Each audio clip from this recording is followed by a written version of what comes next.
What is up, everybody, and welcome back to Godspeed ZRZ. Now, as many of you know, we picked up the 2023 Grand Cherokee Limited Altitude here recently, and since then I've had a chance to drive it quite a few times, and with that I've learned quite a few of its quirks and features. Now, ever since I got this machine, and even before I got it, I had been doing a little bit of research, and in all honesty I haven't found any negative comments or any actual downfalls on this machine. So today I'm going to be brutally honest and go over the top 5 things I hate about the 2023 Grand Cherokee. And just to clear the air on something I've said wrong many times so far, I want to go ahead and show you guys the actual window sticker from this machine. So as you can see here, it is the Grand Cherokee Limited 4x4, of course 2023 model year, and you can see all of the standard equipment listed right there.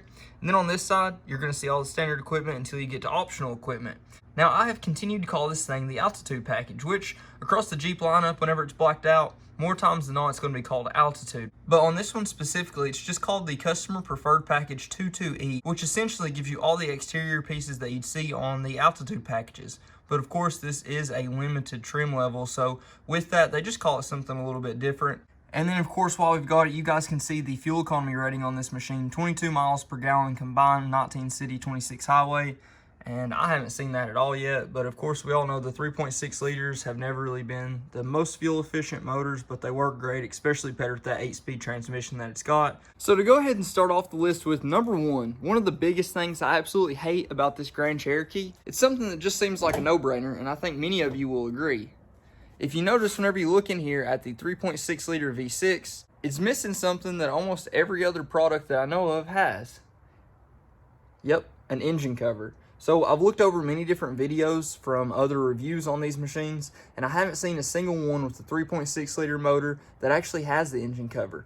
And I've talked to quite a few other people, and a lot of the newer vehicles haven't came with engine covers.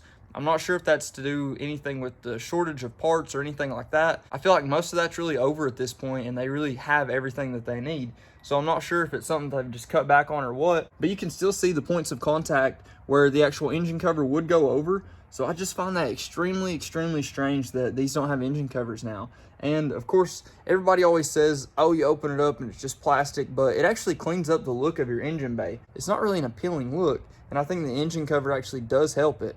But they don't have them on these, which is really weird. And that's got to be the number one thing on the list. Now, moving on to number 2, if you guys watch my channel, you probably already know I like to fix some of my rides up. With this Rubicon 392, it's still on factory suspension, but we've got 20x12s with -44 offset and the 38x1550 tires. Now, of course, this comes with a small factory lift, but nothing too crazy. But nevertheless, whenever you buy a vehicle, no matter what tire size it actually comes with from the factory, there's always a little bit of room to put a little bit bigger tire, maybe a wider tire, whatever the case may be. But with the way the Grand Cherokee's set up with its new suspension, I'm honestly not sure how much clearance we actually have. So as you guys can see right here, part of the suspension components right here that actually come off of the upper A-arm, it's got this little cradle that goes over top of the tire. And we've ran into this with my Jaguar that I fixed up in the past, the F-Pace, that we actually put 33-inch mud tires on. Now, it did have a similar clearance issue just like this, and I believe it was about the same degree of severity. And I was able to fix that with getting a wheel spacer to go on with the factory wheels. Then we actually end up running the 33x1150, the Nitto Ridge Grapplers, which looked really good. But with this, it's even tighter. So as you can see right here, in terms of the height clearance, I've only got about that much space, a little bit more than a finger. And on the back side, it's almost the exact same thing. So I'm not exactly sure how I'm going to get around this clearance issue. I haven't been able to see anything that's going to fix this on the aftermarket side either. So that's definitely something we're going to run into. And I thought it'd be something we could easily avoid with some spacers. But the way the fender well is actually made on these machines, if you do get spacers to push the wheel out, you're just going to be getting into this front bumper a whole lot sooner. So whenever we push the tire out and we're turning in or out, it's going to rub into that pretty quickly. So I'm trying to figure out a way to get around that right now without cutting the body on this Grand Cherokee. So if you guys have any suggestions to get around that little hiccup, I'd love to hear what you have to say, and I'd really like to put some nice all-terrain tires on this machine just to give it a little bit better look.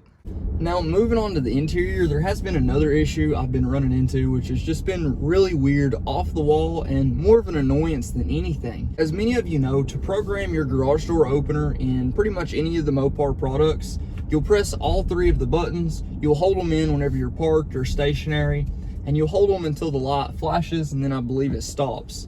After that, you can get your normal garage door opener, hold it right next to it, hold the button you're wanting to program in, and hold them until it either flashes or stops flashing, one or the other.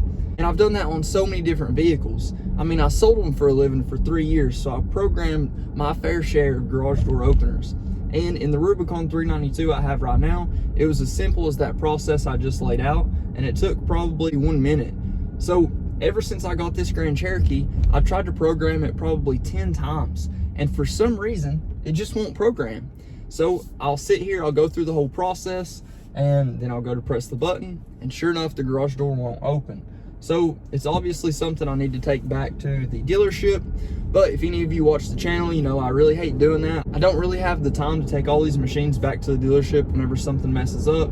So that's something I'm gonna have to plan out, and maybe I'll just do it at the exact same time that I need to take the Rubicon 392 there to get a new battery, because it keeps dying. But those little issues, especially on a machine like this, a $50,000 machine, that's something you really don't expect to happen. And whenever it does, it just kind of frustrates you a little bit. And that's why it's number 3 on the list. Just to be clear, overall, even though I'm going to continue to nitpick this machine as we go throughout the list, this is a really nice ride, especially for the price point. I don't really believe there's another machine out there that offers the same capabilities, features, functionality, and overall appearance that this machine does. I love the Jeep brand, even though they've got their own flaws and imperfections in every vehicle, just like every other manufacturer. More times than not, the flaws that I come across in most of the Mopar products are something you could actually live with. So more times than not, it's not something I have to drive straight back to the dealership because something crazy's happened. Now, with that being said, I have had my fair share of issues with them where I did have to take it back to the dealership immediately or get it towed in. A lot of you will remember my 2020 Rubicon, and it had the 3.6 liter motor in it with 300 miles on it. Actually, whenever I drove to pick up my new set of wheels and tires, this was about 3 years ago or 4 years ago.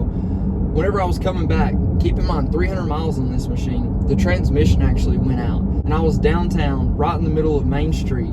I actually had to put it in neutral for the transfer case, and a cop came up and helped me push it off to the side of the road and had to get it towed back in with 30-day tags on it. So don't get me wrong, anything made by man is going to have some flaws, some imperfections, but I think after they've been making a vehicle for a little bit longer, they really get all the bugs out pretty quickly. So it's not really something you have to worry about with every vehicle that you buy from every manufacturer, but whenever you're getting one of the first, second model years of a new vehicle, a new model in general, there are going to be some things that you run into, and inevitably it's just something you really need to expect, and that way hopefully you won't be near as upset whenever a little issue does come up. Now, the power on this 3.6 liter is plenty. To be 100% honest with you guys, if I would have known they were going to discontinue the 5.7 liter Hemi in the standard 2-row Grand Cherokees literally a month after I bought this machine, I probably would have searched a little bit harder, came up with a little bit of extra money, and got the 5.7 liter in it.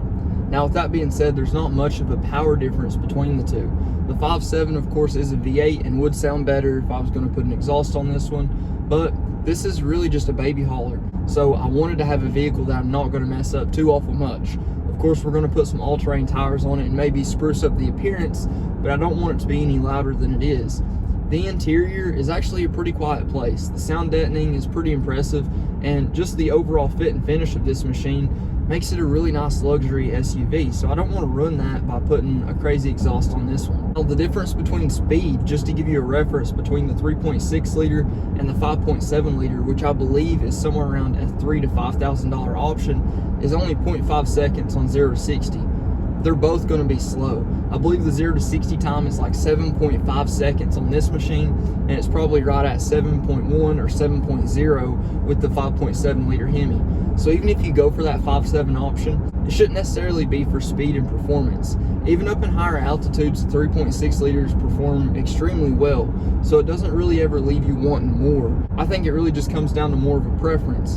And of course, I prefer a big V8, but in this certain situation, I couldn't really justify the extra cost for what it was. And of course, I do hope they come out with a SRT model of the new Grand Cherokee with either a 6.4 liter Hemi or the supercharged 6.2 liter. Shoot, even if they came out with the 3.0 liter twin turbocharged Hurricane motor in this machine, putting out somewhere around 500 horsepower, I'd be pretty interested in getting one of those. Now, just getting back to the list, since we're still on the interior, I want to go over something that might be a touchy subject. So I've talked about it before in the past. The new Grand Cherokees do have wireless Android Auto Apple CarPlay, which is a really cool feature. I really enjoy it. But with that being said, this is quite a bit more of a sophisticated vehicle overall compared to the last generation. So I believe a lot of the customer base that's actually going to be buying these machines isn't going to be able to take advantage of all of the features that they actually have just because they might not know how. And even something as simple as changing which phone you want to be connected to the Android Auto Apple CarPlay isn't as simple and straightforward as a process as what you think it might be. Even for me, with a lot of experience with newer vehicles, especially Mopar vehicles, I still have issues sometimes navigating some of the technology features and get them to operate correctly. Say for instance, if you have two phones in here that have been connected to it and you want one of the phones to be on Android Auto, it's kind of a little checklist you have to go down to make sure the other one's not connected. That way you're using the correct phone. But I think that is something you get used to pretty quickly. And of course there are all kinds of YouTube videos to help out with any kind of issue you'd have like this. But the people that are going to have the biggest issues with it probably aren't going to look it up on YouTube. It is a lot of technology, but I believe just because a lot of this technology is so new, I don't believe that the process of actually operating all this technology is as well known as Jeep may think it is. So a lot of people have been running into issues with really simple things that actually connect to really nice features on these new machines. So moving on to number 5, and probably one of the biggest downfalls, but it's 100% my fault. It's the exterior color on this machine. So as you guys saw, it's all black, blacked out with everything. And with that, if any of you have had black cars in the past, you know just how hard it is to maintain. And more times than not, I really wouldn't mind. Whenever I was in high school, I would almost wash my car every other day. Now that I'm busy literally all the time, it's so hard to actually be able to detail or wash a black car. I've basically limited myself to touchless car washes because we all know it's even harder to keep scratches off than it is to clean these machines. So that's one of the biggest things I've ran into so far. If they had the Stingray option on this machine, I would definitely have tried to get one. I love that color. It gets scratched up just as easy as the rest of them, but it's not really as visible. And I don't plan on keeping this forever, so I may have it for 6 months to a year. And how much damage can a car wash really do in that time frame? Probably not too much, not enough for me to notice or care. But on a black vehicle, it's apparent after the first wash. So that's something I really have to stray away from, and I just have to go through touchless car washes whenever I can and clean it, really actually clean it myself whenever I have the opportunity.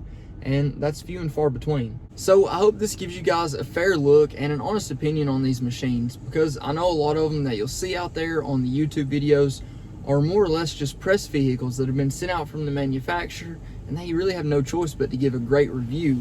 And this is a great machine, don't get me wrong on that, but there are going to be downfalls on any vehicle that you purchase. And whenever it's a newer model, something that they've just started making, you're going to run into quite a few more. And throughout the ownership experience of this machine so far, we've got 883 miles on it. And out of those 883 miles, I'll probably put 100 on it. Whenever it got delivered here, they delivered it from Kingsport, Tennessee. So that was 300 and some miles, 380, I'm not exactly sure. But I haven't drove it honestly that much. But in the time that I have drove it, I've really enjoyed it. I like the handling, I like the comfort, and I like the convenience of all the features. And more or less, they all operate the way they should. But if this is a vehicle that you're truly going to consider, I think you should know about the good side and the bad side of the vehicles as well. That way you can make the best educated decision whenever the time does come to purchase your new machine. Now, if you guys would like to see more videos on this in the future, please let me know down below. I'd be happy to make some awesome videos on this machine, and I think there's a lot to go over, especially with the things I plan to do with it in the future. Now, if you haven't already, please like, comment, subscribe. Let me know what you think. Let me know what you want to see next. But until next time, Godspeed.